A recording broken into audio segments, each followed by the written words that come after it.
Alrighty, guys, we got Brett Gallaway here from the Steak Cookoff Association, aka SCA. Welcome, Brett. Thank you. Thanks for having me on, guys. Appreciate it. Yeah, man. Thank you so much. We are huge fans of your organization. We cook at them all the time. All I do now is cook steak, thanks to you. So just yesterday, actually, I was cooking up some. So every day, it seems like I'm down to 2 weeks now. And I think in about 6 months, I'm not going to be thanking you so much anymore, because then I'm going to steak.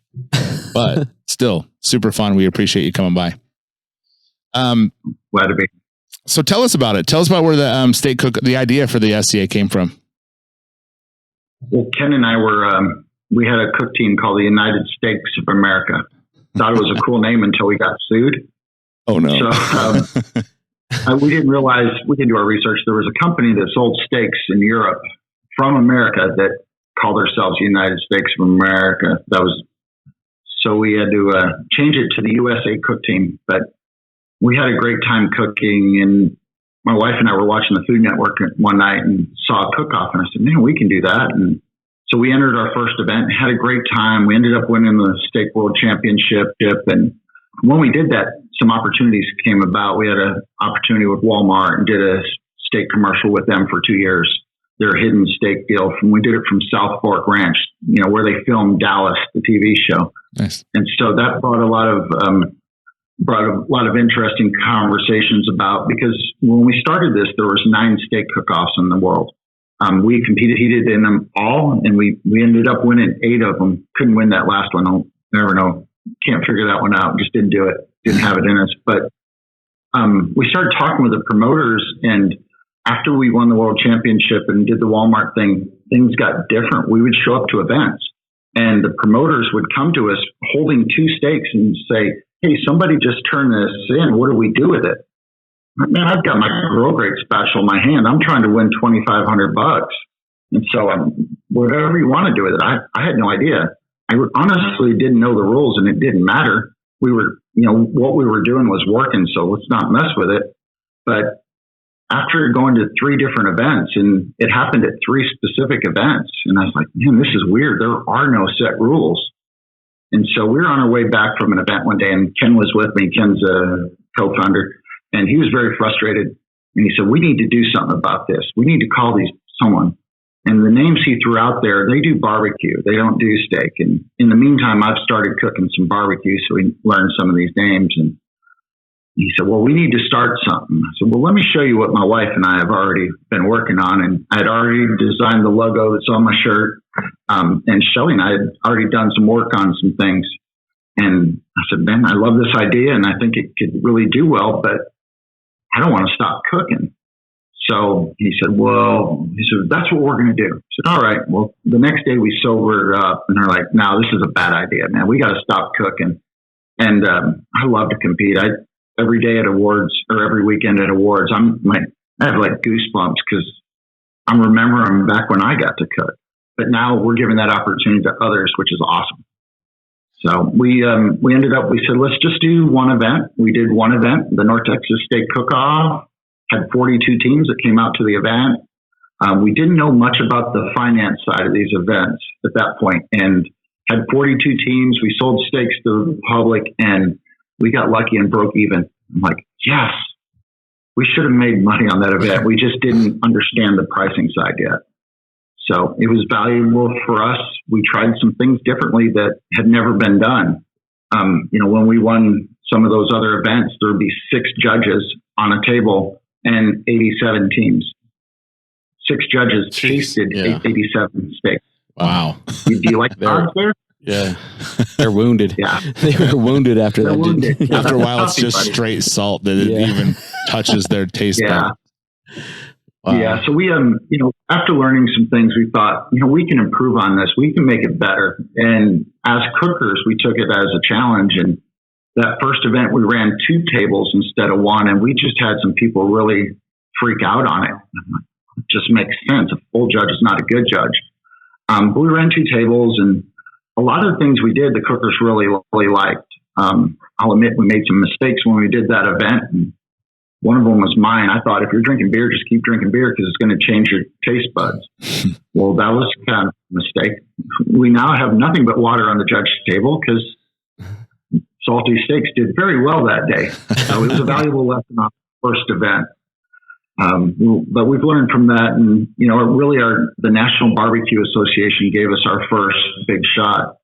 They brought us in. We ran that event, and we weren't ready yet to really run events. We wanted to keep cooking, but we went to that conference, and it actually just canceled this week, which is a heartbreaker because it helped spur us along. It's built a lot of restaurants, a lot of businesses along the way, but they gave us an opportunity. We ran an event there, and really our judging system is like 2 changes away from that day. I mean, there's only been a couple tweaks since then, but they gave us the opportunity. We met guys and gals like Linda Orison from The Shed, and Myra Mixon was there, Mike Mills from 17th Street, and all the biggest names in the barbecue world, and they just kind of embraced us. So it really gave us a little leg up. And remember, I had said there was 9 events in the country. Well, we went from 9 events when we started. Our first year, we had 19 sanctioned events, which was I thought, man, we're killing this thing. First year, 19. And then I didn't realize what was in store. Second year, we did 47. Wow. And we're like, man, how can I handle 47 events? Well, then the next year it went to like 87 and then 116. We went 234. And then last year was our high water. Last year we ended up with 209. Is that correct, Shelly? 294 events, I believe. Wow. No, we had 287 at the championship.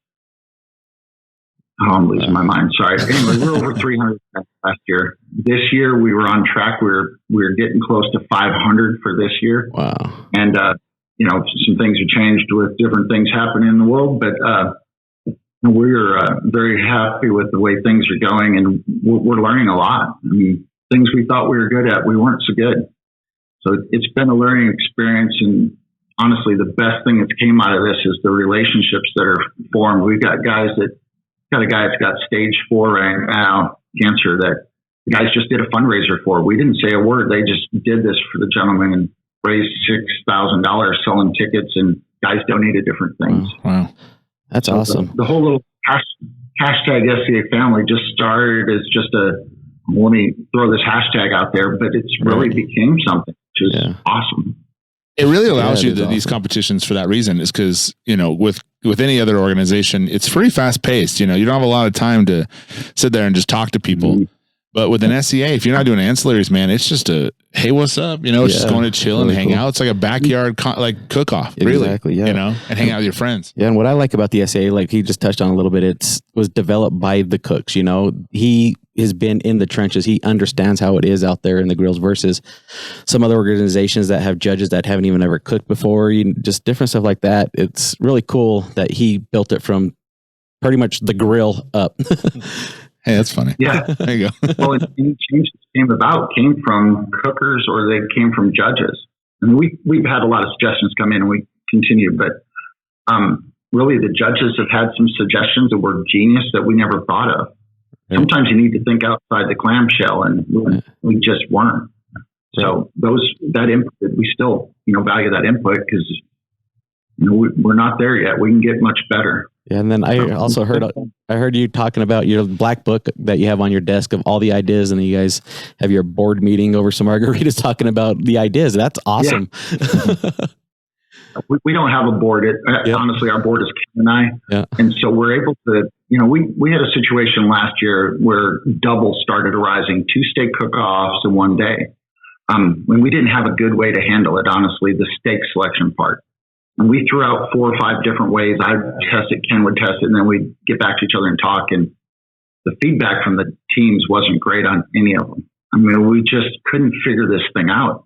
And so we just sat down and said, all right, this doesn't work, that doesn't work. And so what do we do well? Our steak selection process is simple. It works. It's fair. And so, why don't we just run 2 steak selections? We have one at 10, one at 11 o'clock. We run it just the same. They draw a chip, and I'll explain the system in a minute, but we draw a chip for the first selection. We draw a chip on the second. So you're not stuck with just that number throughout the process and feel you may have had a bad number. And a lot of this cooking's mental. I mean, Travis Clark has walked up. He's a barbecue guy that's a great cook, but he's came up after 2 cooks meetings and said, man, I know I'm late, Brett, just give me 2 steaks. I said, well, you want me to lay out what's left? He's like, no, just grab 2 steaks. All right. And he's got a first and a second. So I think he can cook. That man can cook. But I also believe that steak selection is a lot of mental. I mean, guys get up there and, man, you could just see it in their eyes. They're petrified sometimes. Yeah. But the way, you want me to explain how we do it? Or yeah, exactly. Because I was just going to comment on how I pick a steak, and I guess we'll go after that, after you go through the process. So we have these purple bags. They're got little gold trim on them. I don't know where we find them, but we've got a lot of these bags, and we put poker chips in them. So we either have red chips or blue chips, and we'll just use 25 team as an example. If we have 25 teams, we'll use one set of chips. Let's use 20 as an example. We use one set of chips. They're numbered 1 through 20. We call the head cooks up, roll call, and they'll grab a chip out of there. That's their order of steak selection. So if you're number 1, you pick first. If you're number 20, you'll pick 20th place. Well, what we do is all the steaks are laid on the table, and you've got 30 seconds to walk down that line and pick your steaks.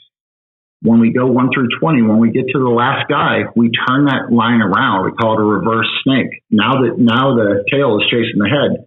So number 20 picks his second steak. Number 19 picks his second steak. And the guy that picked first, he picks last. So when we're done, we hope to have 10 extra steaks on the table for the last gentleman to pick from, or lady. But that's how our process works on the steak selection. And then once guys get up there, you got 30 seconds. You can't touch a steak. That's a rule because of one of my teammates that used to just flat out disrespect the steaks. He would beat them up. I'm like, somebody's got to cook that. And so that we made that rule just because of him. They got 30 seconds. We have guys behind with gloves. We'll be glad to turn those steaks over for you. Just tell us. And then they can see the other side of it, because certain ribeyes, the muscle or the fat in it doesn't go straight. It goes on an angle.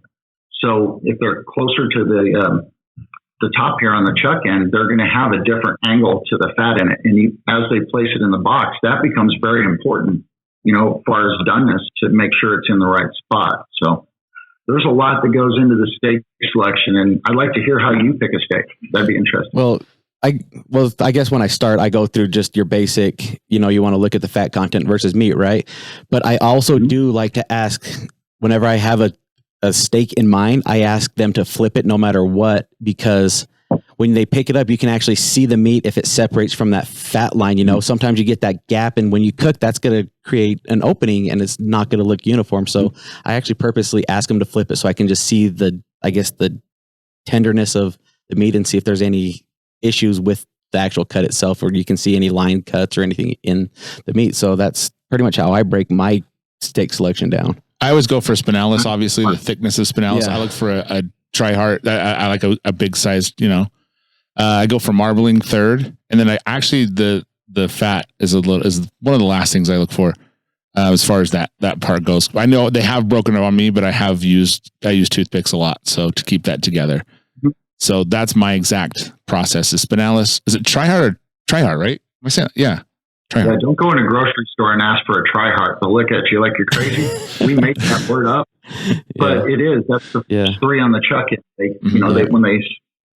When they process the steers, they cut them between the 5th and 6th ribs. So the first 3 are near the chuck end, and they've almost got 3 distinctive parts to them.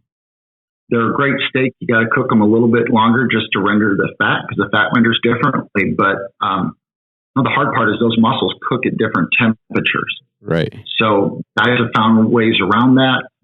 Some guys only look for those. Some guys look for, your traditional spinalis, the Nike stripe, the swoosh, the cap, whatever you want to call it. You go to Costco, what does it cost you for a rib cap, which is where they trim the spinalis off the whole thing? That's $24 a pound usually. Yeah. Well, $99. That makes me so upset when I'm at Costco. I'm just cruising through. I was like, should I grab some ribeyes? And I look at them and like, all the caps are gone. Never mind. They always do that. It makes me so mad. Yeah. How about you? I mean, when you're looking for a steak, let's say you were to go back in the competition thing and you're selecting a steak, what do you look for? Well, if I'm going to the grocery store I always look for the first 3 on the chuck end. I want that extra. They're tender. They render, the fat renders well. I give them just a little extra kick of time on them, and you can render that fat evenly. But I also think there's other processes you can do to those steaks. And even if you pick a steak that has very little fat, you can turn a select into a choice or a prime pretty easy with processes. Texture is part of our scoring program, but you can overdo anything. You can underdo it, or you can overdo anything. And there's guys that are doing a salt brine. They're doing a marinade with phosphates. There's guys that are rubbing mango, papaya, buttermilk on them. There's so many things to break down the enzymes in that steak, but you can also turn it into mush to where the judge gets it. And I can tell when I'm cutting, and I hold the sides. I got the same way I cut every time. I grab the sides, kind of squeeze, and I'll pull that knife through. And there's times your finger will almost go touch because they've really overdone that texture. But that plays a lot into the judging. It's 25% of your score or 20% of your score, texture is. Yeah. Right. And isn't going back to just, I want to touch on that for a second because it's a question I have. You guys do a little bit differently, whereas the appearance is actually more of a higher score than normal. If you look into any other competition, your appearance actually is. Well, let's go this way. Appearance is, you can score up to a 10 in appearance up to a 10 in doneness, up to a 10 in texture, and then the last one's overall impression. You can score up to a 10. Taste is weighted slightly higher because you can get a 10.9 in taste.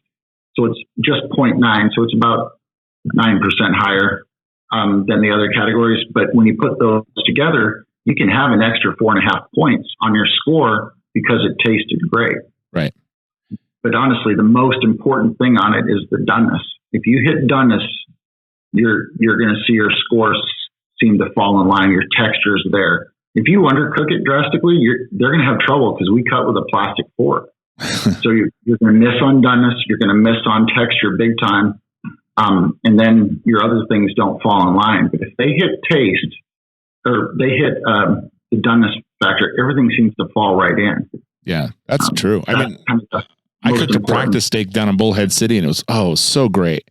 And I got just ahead of myself, and I was in a rush, and I didn't retemp my grill grates, and so they had to have been in the 700s because I just torched that thing, man. And it obviously wasn't great because it didn't do well. I was 31st place, and it was because I overcooked it. And honestly, the taste was there. I know it was. It was a great steak. I took third just the time before that with the same steak, and I just overcooked it, obviously. And it all came down to that exact thing, was just overcooking my steak, and that was it. Done. Right. I lost. Well, guys want to. I don't know where I was going with that one. Sorry. You're good. Trying not to say too much without saying too much. Anyway. Yeah.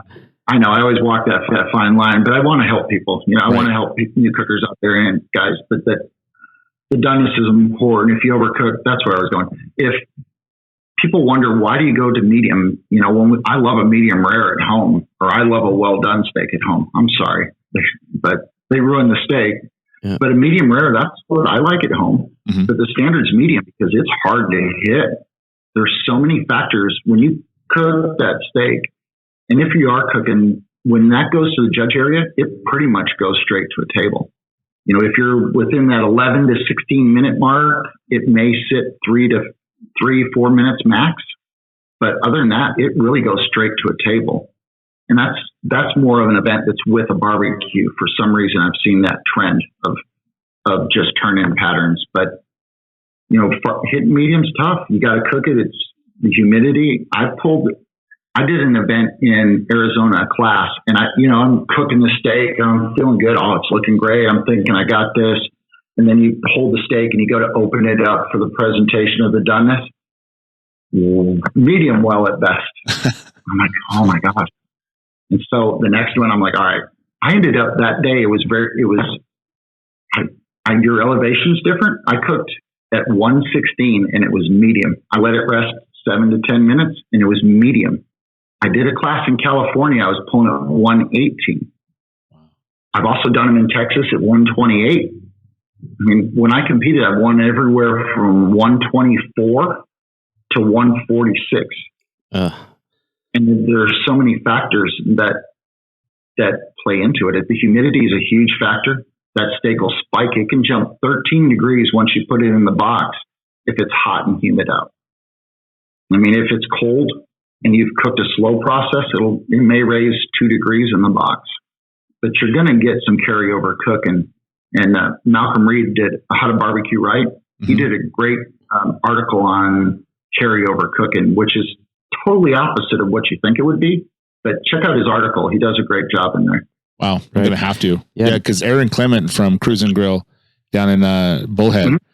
he came up to me. He's like, oh man, download this stuff. You got to check this out. And he's talking about elevations and how the cooks and stuff like that. And I was like kind of busy. So I didn't listen to it, but I got to get into that, man. Yeah. That's some science right there. Right. And it also helps to know. That's a little tip that I just got off right there is it goes straight from the table into a judge. And the most you'll see is a 4-minute sit within that window. That's something to factor into with your rest time as well. If you know it's a minute walk to get to turn-ins, and then you know it's going to sit on the table for maybe a minute. So you're cutting most people like to rest from 8 to 10 minutes, 7 to 10 minutes. You just shave those 2 minutes off to your turn-in time as well. Hopefully that will help dial it in on your carryover cooking as well. Yeah, I got to read that because that's what I'm about. I've heard guys are actually doing a 30-minute rest. Oh man. I'm not familiar with what process they're doing or anything, but he said, no, that's what I'm doing. And it's helped me with the color because we go on a color chart. We're not temping those things.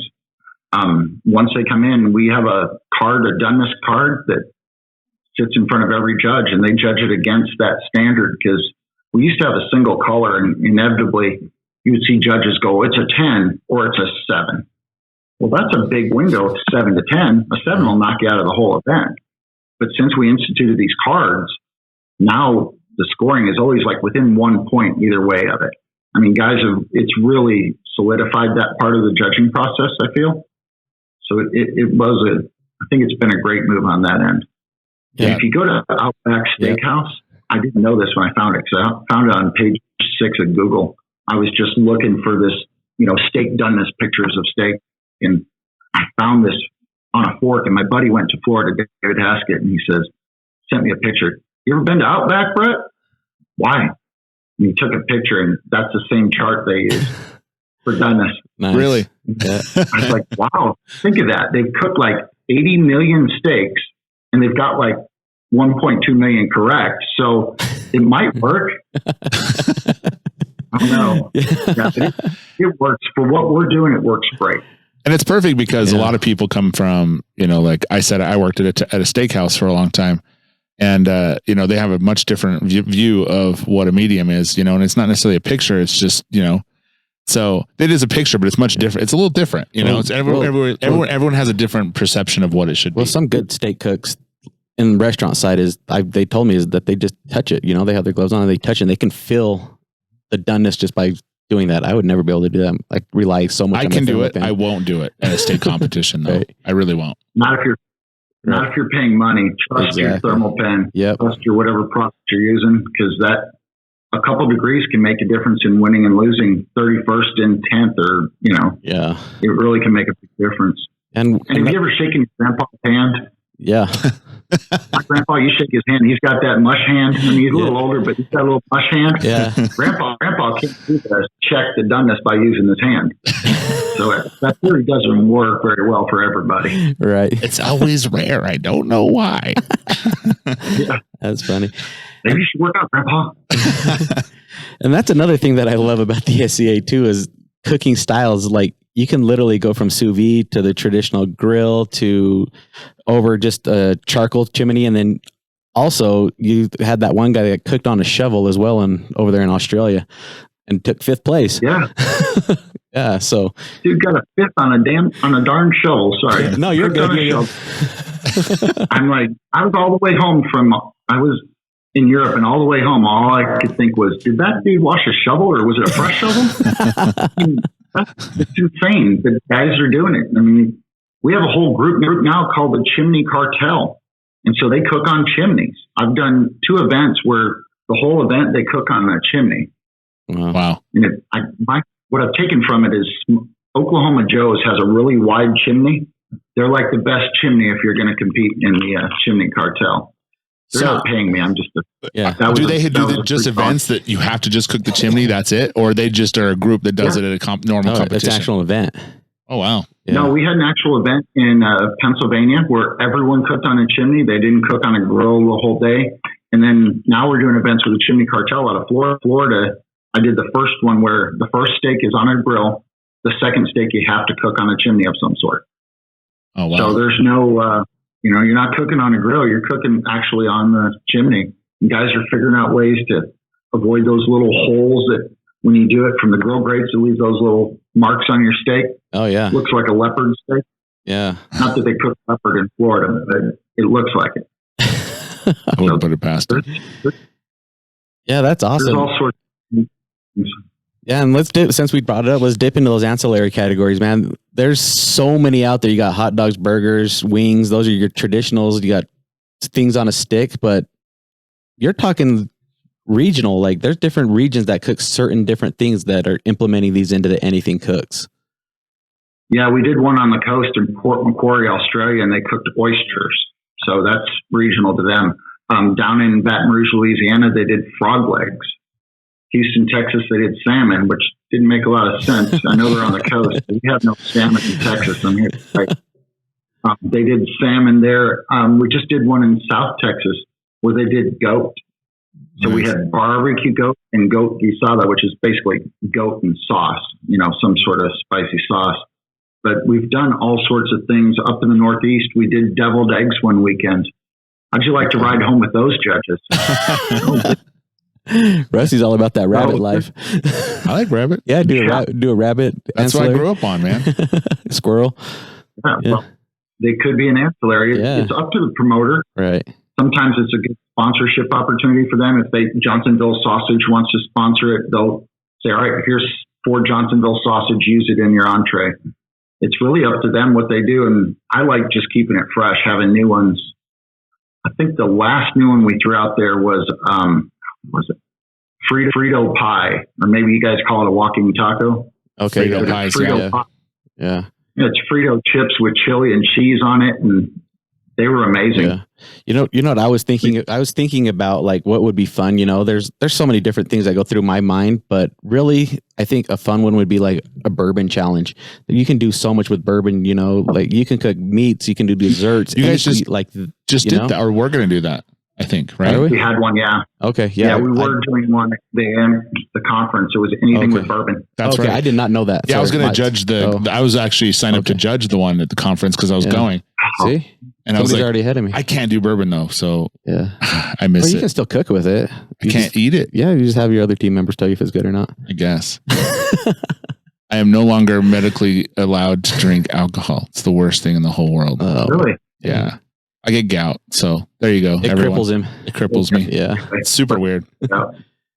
But that would have been really fun. I was really excited about that one. But I couldn't do the bourbon, but I was like, oh, isn't that cool? It is a great idea. Yeah. But we should do rabbit here. We should get him to do rabbit. That'd be cool. They just legalized the selling of rabbits here in Utah. We should celebrate that and do rabbit. I think our season's already locked down, but for the ancillaries, but definitely 2021. They changed one to ribs, so. Yeah. Well, Steve might jump on it. That's a different one. Yeah, I know. We're looking at quesadillas. That's something different. Mm-hmm. Yeah. We've done tacos in San Diego. Yeah. That sounds good. Right.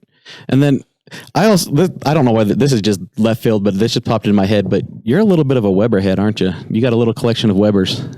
I might have a necklace. Yeah. Yeah. When I cooked and competed, that's what I competed on. Right. We have other grill sponsors, and their grills are in my yard too, but these were just grills I've acquired over time. I've got my desk actually at my office it's a flat top with two 22-inch Webers below it. So it's two black Webers and just a flat gray top on it. Right. When you walk in, this guy's he's a grill guy. Yeah. Well, the thing is the Webers are like the Jordans of grills. You know what I mean? Like there are so many options out there, and everybody wants to get their hands. If you're a Weber head, wants to get their hands on the different kind of ones. Like I have a few at home, and my most valuable one is the 1979 black and white speckled. I don't ever cook on it, but I just keep it. I don't know. I listed it once for like $200. Nobody took it, but they just didn't understand. And I was like, I'm so glad I didn't sell that. Yeah, glad you didn't sell it. I've got one that was powder coated by Jim Elser down in Florida. But remember the old advertisement with the stars and stripes? They used it in a TV show. Chris Lilly was on the show, and I asked Chris, I said, man, do you still have that grill? I want that grill. And he said, no. He said, those were skinned.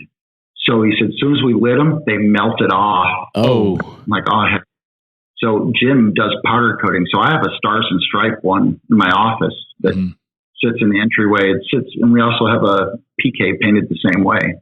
Right. So we've got kind of an American Grill theme in the office. Nice. One of a kind. I want to paint my PK American colors. That'd be sweet. I know a guy. Let's do it. Well, you know him too. You have one of his smokers, so nice. So ancillaries and stuff like that coming up. What are some things people need? Let's kind of continue that theme. So let's just say the listener now is coming to their first competition, wherever it may be. What are some things you recommend they get right away that would help them immensely when they get started?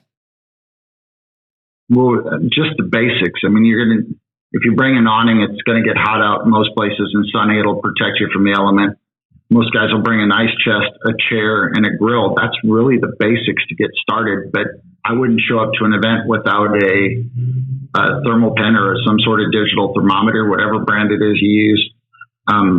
That's invaluable at an event. Knowledge of what you're getting into. I mean, it's on ancillaries. You can cook on any fire heat source, but knowing we're wide open on our ancillaries, it's not very rigid. When you read the rules, it's simple.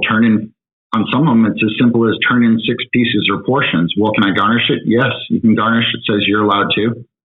Well, can I use that rabbit and can I make rabbit sliders? Do the rules tell you can't? They do not. So yes, you can make rabbit sliders. We leave it open for creativity for the cookers. So just knowing that really helps, because there's guys that will turn in just the basics. And when other guys are going nuts, they're thinking outside the clamshell. I mean, you still have to fit it in the box, but as long as you have a minimum of 6 pieces or portions, get creative. And that makes all the difference on the ancillaries. That's awesome. So, sorry, go ahead. I didn't mean to cut you. You can also prepare pieces or portions of the ancillary at your house. If you're going to do a stuffed jalapeno with pulled pork in it, you can cook the pulled pork at home. You don't have time during a 4.5-hour cook to knock out pulled pork, but you can stuff your jalapenos at the event with that pulled pork, your cheese, whatever else you put on it, wrap it and cook it. You can do that at the event. So pieces or portions of it can be brought from home and assembled and cooked at the event. Nice. So I had a little question about the turn-ins. You touched about a little bit about garnishing and everything like that. But from my reading of the rules is they don't judge appearance until it's on their mat, not in the box. That's 100% correct. So spending time garnishing and everything like that, it's almost not worth it, I think, because then you have a chicken wing there and then you have a piece of, parsley hanging off it. I think that might hurt you, honestly. Oh, it can. So it can. Or if you have a piece of cilantro in there just as garnish and somebody gets it and they don't like cilantro, they think it tastes soapy, that could get you. But really the only reason to garnish is to hold things in place. Right. So either you walk slowly with your box. So let's use wings as an example. So if you walk slowly with your box, you won't knock any of the shine off that wing. They won't bounce around. Or you can put something in the bottom of it. We had a guy that used to put mac and cheese. Bobby would do it. And all he did was get me fat. I mean, he put mac and cheese. He's like, it influences the judges. And I explained to him, I said, Bobby, when that box comes in, they open the box. They're going to grab a chicken wing out. And they're going to set it on their tray. They're going to judge appearance on that chicken wing after they close that box. Otherwise, Judge 1 and Judge 5 would have a totally different take on that box. Judge 5 would see it -4 wings out of the 10, where Judge 1 sees a complete box. So they judge that individual item, whether it's a chicken wing, whether it's a stuffed jalapeno, whether it's a grilled cheese. They just judge that individual portion. So it's kind of an exercise in futility, right? But guys think it affects judges, and we allow it. They wanted to be able to garnish them, and why not? Yeah, that definitely is changing my game plan going into the season. Like, I'm not going to spend time making it fancy. I'm going to find something that will hold it, but there's no point of making it look fancy in the box because they're not judging it in the box, like other organizations as well. So now there's a couple things on that are a little different. If you're going to do burgers, you're going to put 2 full burgers in. The burger in the back will be judged on appearance, creativity, and we'll put the bun askew so you can see what all's on that burger. But the one in front gets cut in 4 pieces, and they just take a piece of that burger out of the box, but they're still going to judge the back burger because it doesn't get touched. Right. They just judge the front pieces. Same thing with hot dogs. You put 3 in, we cut the first 2 in quarters, and then the back one is left intact. And plus, knowing the rules is really important when you come, especially with ancillaries, because with wings particularly, you have to put 8 in there, 4 drummies and 4 flats. So and 5 and 5. Oh, it's 5 and 5, 10. See, there you go. So, and others where it's only a certain amount. So it's important to know the differences between those, and they're all on your website at steakcookoffs.com.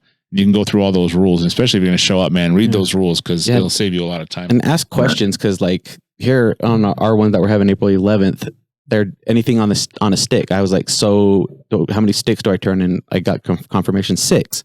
So if you don't know and it's not on there, ask the promoter because they'll have the answer for you. You don't want to go in there and be like, oh, hot dogs is 3, so why can't steak on a stick or things on a stick be 3? So just ask your promoter too on what needs to go in that box, and don't be scared at that cooks meeting. Ask it.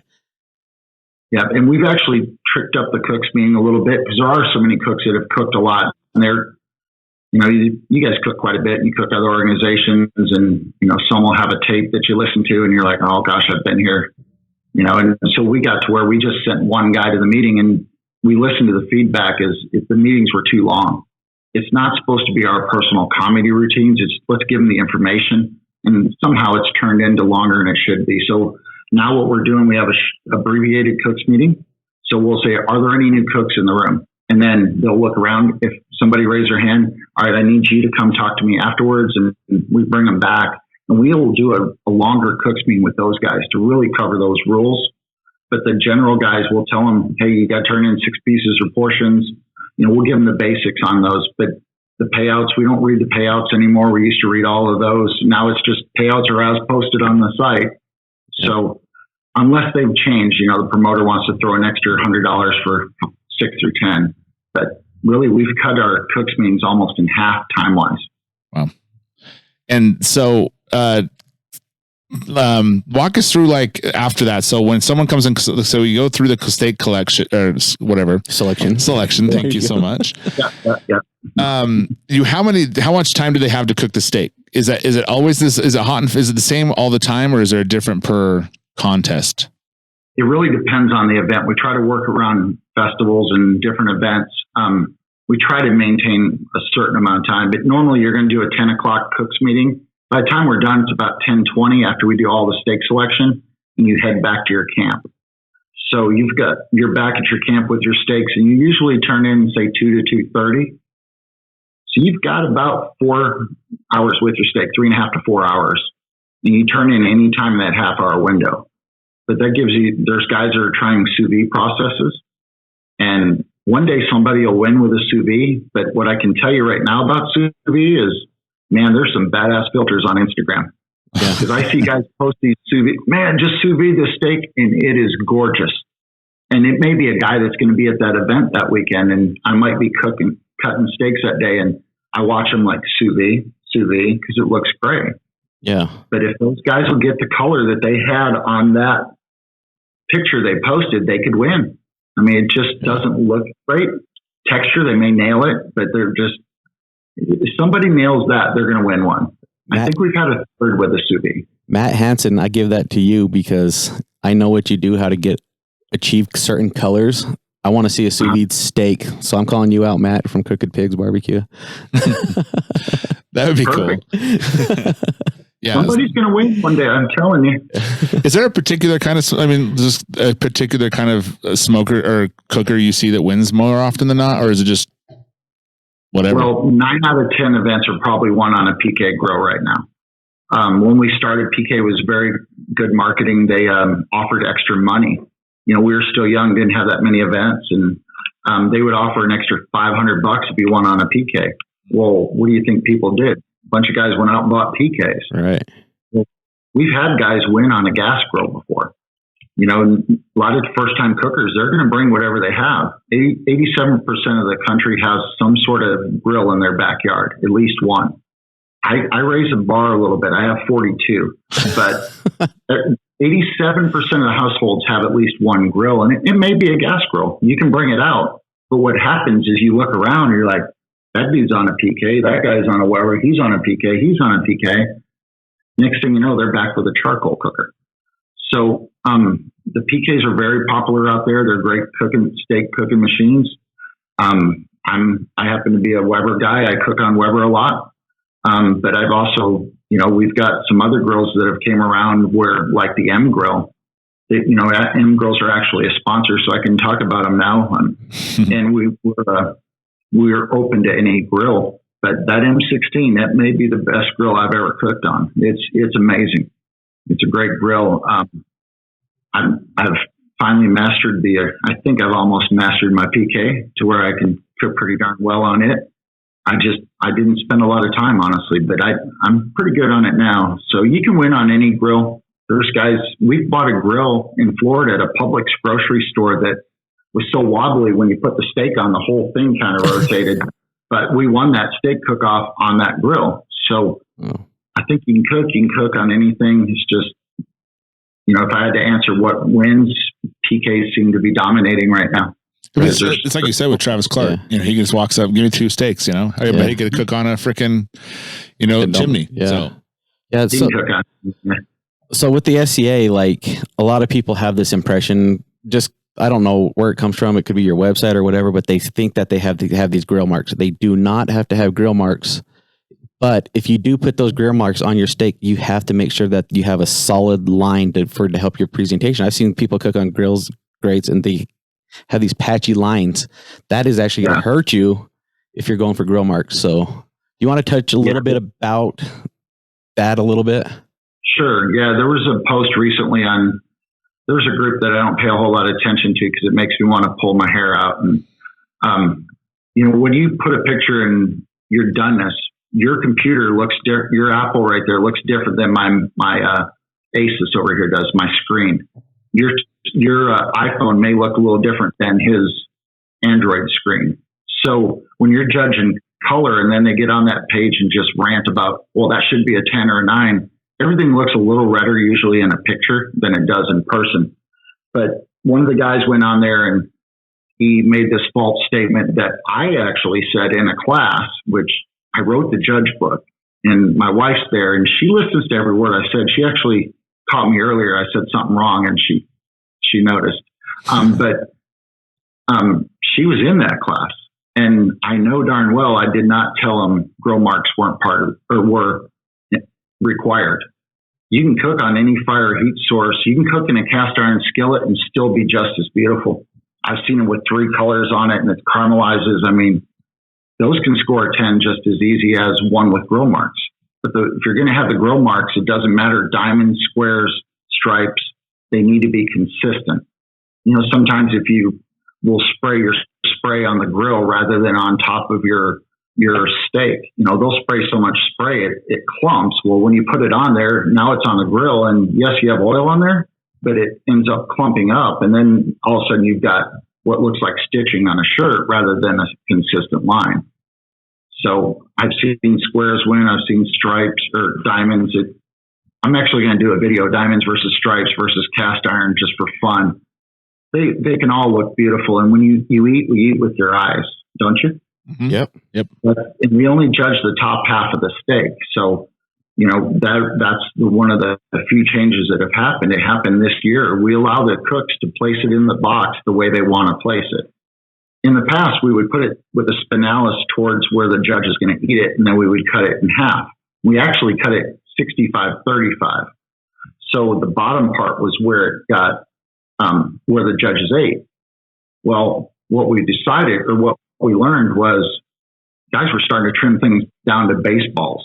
Well, and you would cut them right across that line, and you would hit that fat line a lot, and we'd have to move back.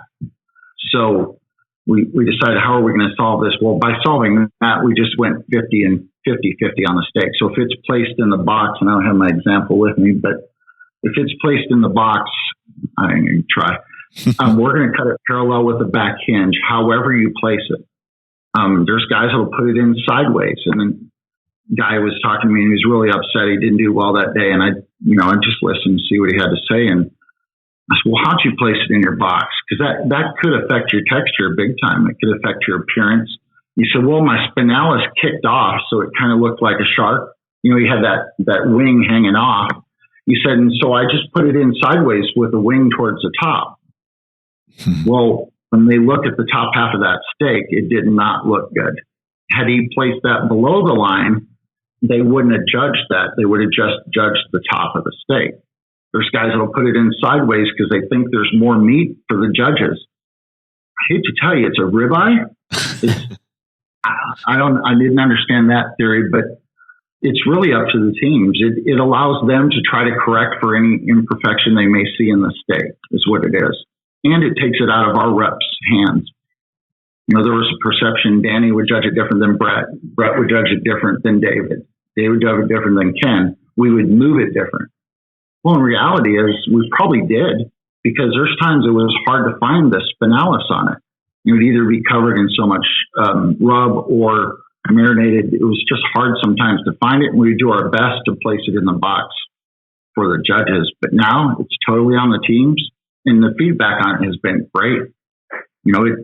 It's out of our hands. The teams place it however they want in the box. And we just cut it 50% parallel with the back hinge. So if you're a team and you're listening and you're going to temp your steak, you want to temp that steak in the middle where you think the judges will cut it.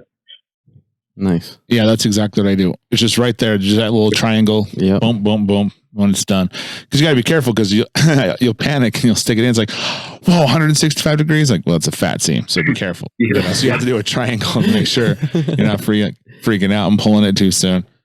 But that's a good tip. Yeah, and that's good too. Cutting it in halfway down, especially because I used to jacquard that. I don't anymore because I like it. It makes it better looking, I think, if you don't jacquard the middle. That's something I did. It can cause it to be uneven, which could cause it to have uneven grill marks too. Yeah. If you're jacquarding that side, it's up to them, cooks however they want to do it, but it could cause it to be uneven as it lays on the grill. And so a couple things are getting started. Going back to that, you guys did a video on barbecue stars. You guys can actually go there now and buy these classes that you get. But you and Ken have one on there, and it's a really cool video. I mean, you guys kind of go through the whole process, start to finish. I mean, if you're a newbie and you watch this video, you're going to come out there with some really, really good knowledge, make you super confident in your first competition. Something I highly recommend. You guys will also have some company. If I remember, it was like a prime rib, and that looked so good. I was watching that. That you guys made me want to get a rotisserie. So that looks. Yeah, I went to Australia, and the guys from there gave me a rotisserie grill, flaming coals, and this thing. We brought it home. It weighed 70 pounds, and somehow I got it back home and set it up in the backyard. And I love cooking on the thing. It's a show when you cook on it.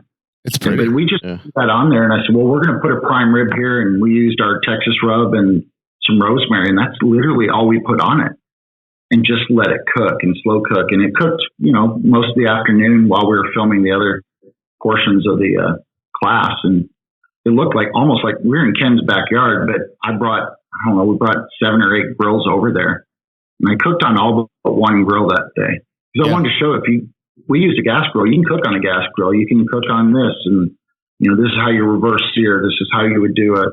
And we did some different techniques for sure. Cast iron skillet we filmed. I don't think it made the cut though. You played with it. Yeah, you had the cast iron on there. But you kind of go through everything. Go through a little bit of a PK. You touch on an M16 from M Grills. You do the hasty bakes. So you guys kind of go through a lot, and you even do some of the chimneys and show them a little bit about that. But so then there's a lot of cool information on it. How to trim a steak. How to you guys use some of your rubs that you guys have that you guys used before that won you guys the World Foods Championship, right? Well, it was a Steak World Championship that we won, not the World Foods, but sorry. Hey, that's probably my fault. You want something, man. I hear what I want to hear. That's all right. Hey. So anyway, that's a really cool video, and it's really awesome for someone who's just starting out to go check out. You guys really cover the gambit there. It's really a cool video from start to finish. So go check that out if you guys haven't. But yeah, go ahead. What's cool is you're not just getting our video when you do it. There's Tuffy Stones on that. And you got some David Bouska from Oklahoma. Butcher's Barbecue. There are some great guys on that thing, barbecue guys that are just pouring out the knowledge. So we're just a small piece of it. We're excited to be part of it, but thank you for enjoying our part. And there's a lot more that you can get from other guys also on there. It's all part of the same gig. Right? Yeah. Mm-hmm. Kent Rollins is on there. He's my man. Yeah. I love that guy. Yeah. Matt Pittman, we've seen on there. Yeah. Harry Sell's on there. Matt Tuffman. Harry Sue. Tuffy, like you said, a couple other people. It's a great video. Yeah. Awesome. Speaking of new cooks, there's another thing that you did this year. You actually opened up the pro side of stuff to 13-year-olds, so these younger, newer cooks can actually get into this at a good age. So, what we're finding was there were still some kids that were cooking that were great cooks. Ty Machado is a great example. It's Joey Machado's son. And, that kid's a great cook. And he actually has won a couple events, and he won wild game. Well, I think I got 78th or something at Memphis in May last year. That kid won it. So the kid could cook, but what was happening is he was cooking with his dad. The dad would enter and then he would cook. Well, there was a little girl out in Mississippi, the Steak Princess. That's what her nickname is. But Riley is a great little cook. She beats her dad on a regular basis, but she would enter under her mom's name. And we just wanted to make it to where if she's cooking, they're already picking out their own steaks. They're already cooking them. They're seasoning them. The kids are doing the work at that age. So why not give them the recognition and let them come to stage? And then that was really the motivation behind it is that's a couple of them. There's other kids around the country that are just as good. So, if a parent wants to spend that kind of money, the entry fee, it's $150 usually, and it includes the steaks. If they're confident in their son or daughter, bring them up, let them cook. But we also didn't want to, that's 100% Shelley's deal here is we didn't want to make these kids cook in an adult division. So our cage for kids is 16. So if a kid or a child doesn't want to cook in the adult division, if they're 13, they can cook in the kids division that day. So it's 4 to 16. We didn't want to force them to cook in the pro division, or whatever you want to call it there. Right. Yeah, it was awesome. My son hit me up today. He's like, Dad, with everything going on, is we still got to do the cook? I'm like, fingers crossed, son, because he's pumped, man. He can't wait. He's been practicing, and he actually beat me at our little home contest we had. So he's really going to go into this swinging. I think those kids just cook on instinct, and if they have it, they have it. Yeah. I don't think they think it, but whereas you and I know when I'm going to go to the bathroom during a cook-off. I've got a time for everything on the wall. We so overthink this thing. Yeah. And the kids are just out there cooking, having fun. Yeah, well, it's not their dime either. And there is that. There's no pressure. It's not their money. Yeah, good right. Man, I wish I had this when I was 13, but all I was doing at the time was I was marinating in Worcestershire sauce, and that was it. And that was like the recipe. I thought I was freaking Jacques Pipon. I thought I had it all figured out. At least it wasn't Italian dressing. I still see that out there every now and then. On steak? Oh, man. All those oils. Little red flakes, little yellow flake pieces on it. Oh, the little red, whatever they are. Yeah. Mm-hmm. Yeah. I did a class and I said something about it.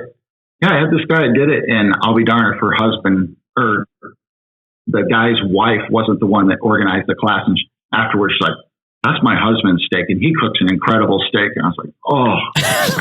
Like we always say, it's always good if it's free, Yeah. It's always good. Yeah. True.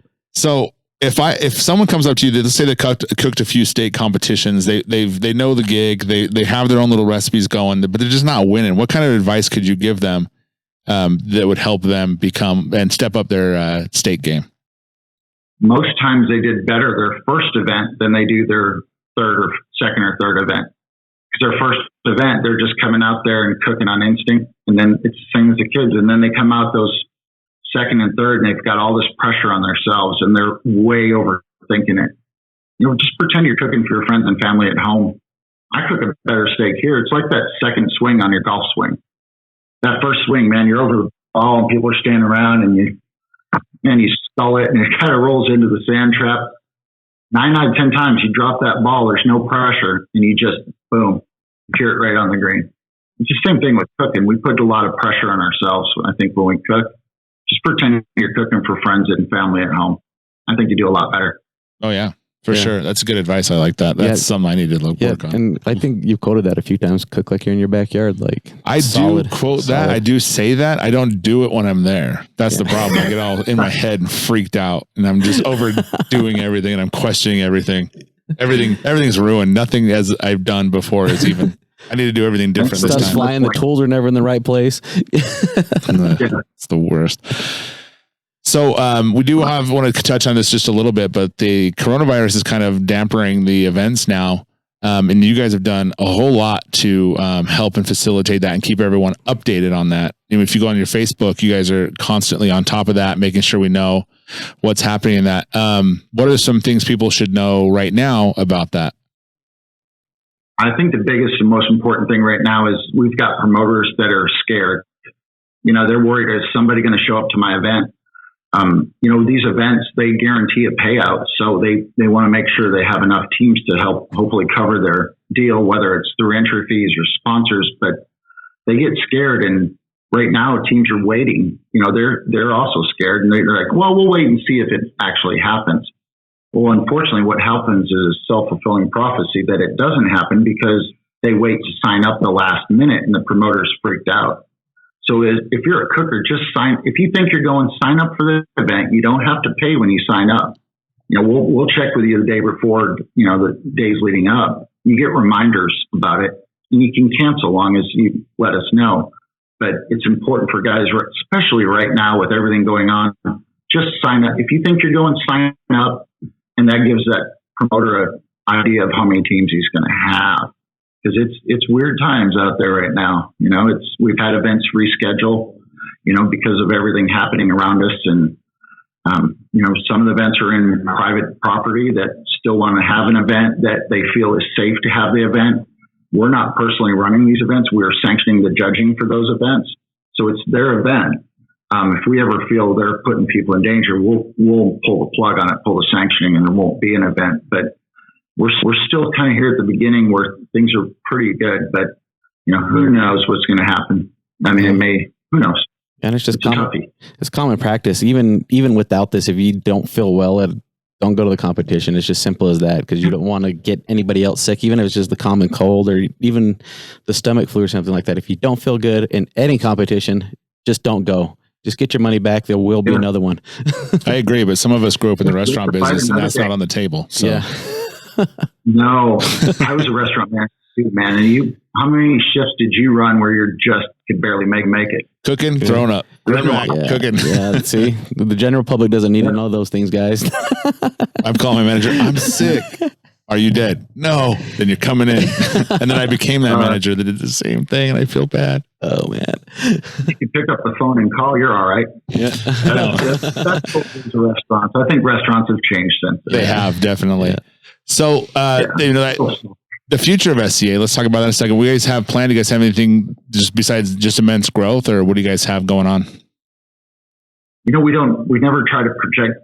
We're always living week to week almost on our events. And we thought a couple of years ago would level off, and then it did. It leveled off at like 120 more events. And just the way things are going, I mean, I feel good about saying I think it'll continue on the same path based on, the cost to get into events, $150 usually, sometimes $100, and it includes the steaks.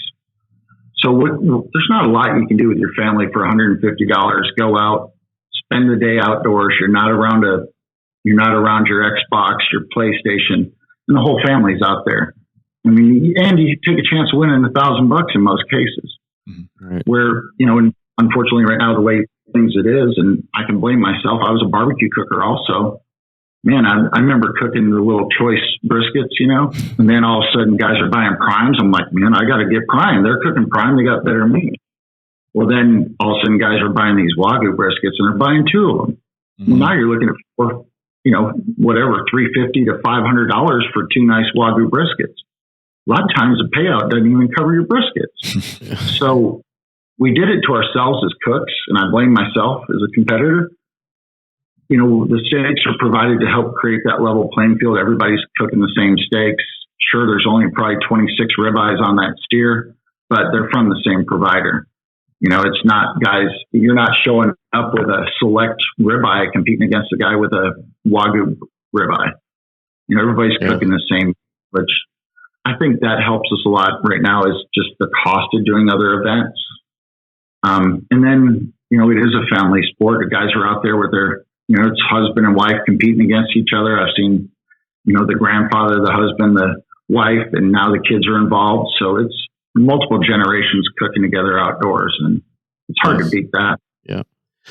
It's the best part. I think you guys are doing an amazing job. It's quite unreal how fast you guys have grown and what you've done. And honestly, talking with people around here and kind of like you just mentioned, I think you guys are changing the game in ways you don't understand because I think you're influencing competition food cooking in general in every aspect. I think a lot of these things, other barbecue, whatever it may be, are looking to you guys and seeing what you're doing, the success you're having. And I think you guys will end up changing the game just beyond steak. And I think we're super appreciative of that. And you guys are doing an amazing job. And we're just really excited to have you guys. And thanks so much for stopping by with us and chatting. And I can't say enough. We really appreciate what you're doing. Well, thanks. I appreciate you having me on. And, a lot of the decisions we made at the beginning were just coming from a cook's end that maybe other people didn't look at it that way. Mm-hmm. So we just try to take the cook's perspective, and not every decision has worked. We made some errors along the way, and I think long as you own up to those and, take them as learning lessons and keep going. And even what we're doing now, I think is going to help a little bit. We've got, with everything going on, a lot of people are kind of stuck at home for a little bit without events. So we decided we've got 2 missions. We're going to educate and entertain our members and cookers, and hopefully get some new cookers doing it. But man, I got the guys from Thermal Works are going to do a demo or a live show with me, and they're going to show how do you test your thermal pen to make sure it's temping right. Well, they're going to show us how to calibrate it. They're going to show us how to calibrate the dots if you use one of their dots, and then the lasers even they're going to do. And so we've got that. We got guys with, to educate them. We got a knife sharpener coming in that's going to help sharpen knives like on camera and teach guys how to do that. So we're trying to still have some fun, even while it's a little slower right here in this period, but we're going to try to entertain people and make sure everyone has something to do. That's, and most of this is on your Facebook page or on your YouTube channel that you'll see a lot of this. What we do is we're doing most of it on our Facebook page, and then it ends up on the YouTube channel. Okay. Some of the live stuff is probably going to shift more to the YouTube, and then we'll just share it onto all the other platforms. But I think things like that, if I was a cooker, I would like to know, because man, I can't tell you how many dull knives I got around here. Yeah, right. I'd like to be able to, I've got so many generic sharpeners I bought at H-E-B and Tom Thumb and Walmart that just don't do it. And if someone could tell me the tools, I bet I could figure it out.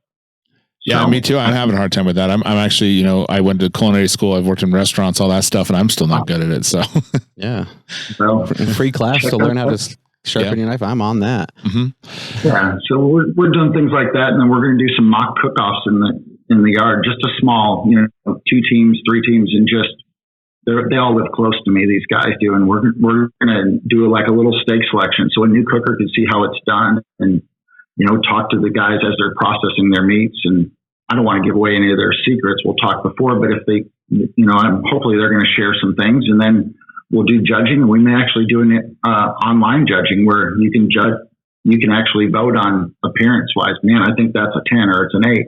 Wow, and take that as part of the score, just for, while we're filling some time here, why not make it interactive and do some ancillary things in the yard? And we're just going to try to keep active. Yeah, ancillaries. I have the biggest problem with that. I always get so nervous about those. That would be awesome. They're good though, right? We went over that with Diva Q off mic, and I think you should be solidly comfortable. I got some, yeah. I got some secrets. Calm down. I get in my head. The M Grills Apache? I haven't seen that one. Just look it up. It's an M Grills Apache. There's one on YouTube, but it's their live fire grill. And it's got and you can add all that stuff to it. Yeah. So he's going to bring one over, and that's what we're going to do the ancillaries on. So both guys will be cooking on the same thing, or guys and gals, whatever it ends up. Yeah. But they'll be cooking on that thing just to show, different techniques. Yeah, it's when you buy it, it's just a normal table, but then you can look at this. Right? I'm showing them a picture. Sorry, then you can do all that stuff to it. Yeah. Dude. You can hang meat. It has a griddle. It's got, grates that raise and lower, and you can actually render your coals, put actual wood on there and render your coals down if you want to do it that way. Wow, that looks pretty cool. Oh, it looks awesome. Yeah. Looks like I'd catch something on fire with me, though. That's cool. Well, that's good. Where else can people find you? So on Facebook, on you guys have SCTV that you can look out on the steakcookoffs.com and other places. Is there any other places you would like to direct folks to? Well, we're on Instagram, Facebook, and it's at Steak Cookoffs, hashtag SCA Families, pretty popular on there, hashtag Steak Cookoffs. And then on Facebook, I've got groups, which is nuts, I know, but we've got SCA Mexico, there's SCA Europe, there's SCA Mexico, Europe, Australia, New Zealand, and then, of course, our SCA group page is where you can go on and post pictures and get feedback from people, and then there's our regular Steak Cookoff Association page. So we're not too hard to find on social. We try to stay a little busy on there, but really it gives you guys the opportunities to talk to different people and ask questions, and guys are really welcoming. It's been interesting. You don't get the guys that just shut them down. Usually they're pretty good. If somebody's going to be a smart aleck on there, it's usually me. And most of them know me, and they're like, "Oh, it's just Brett." Right. Well, awesome. Well, cool. Again, we appreciate your time, man, and take care. And you're really reasonable. You're really approachable dude, and you're kind of everywhere. So if you ever are out to a competition, especially a new one, chances are Brett will be there. So go say hey and introduce yourself. So again, thanks so much for coming on the show, and we'll talk to you soon, man. Thank you. Thank you, guys. Appreciate the opportunity. Yeah.